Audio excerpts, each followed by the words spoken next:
हो मंडळी, यार एवढ्यात कसली थंडी वाढली आणि बाहेर तर रोज धुकं पडलेलं असतं. मग मी माझं सगळं आवरलं, माझं रुटीन केलं आणि घरातली सगळी कामं करायची राहिली होती. मग म्हटलं चला आता पटापट सगळे एक-एक करून कामं करून घेऊया. ते सगळं आवरलं आणि ह्या सगळ्यात मला इतकी जास्त भूक लागलेली. मग मी पटकन पोहे बनवले, पोहे खाल्ले आणि आवरून मग मी मंडईला गेले. आता दर 2-3 दिवसांनी मला इकडं मंडईत चक्कर होतेच माझी. मग तिकडून घरी येताना हा रिक्षावाला दादा असली जोरात स्पीडने रिक्षा पळवत होता. माझ्यापेक्षा ह्यालाच जास्त स्ट्रेंजर थिंग्सचा न्यू सीझन बघायचा होता का काय, काय माहिती.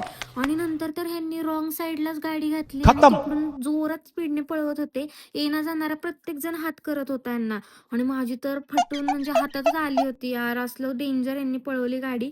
मग तिकडून घरी आले आणि मला अर्जंटमध्ये 2 ऑर्डर्स द्यायच्या होत्या. त्या पटापट केल्या आणि हा बघा राडा, असला राडा झाला होता.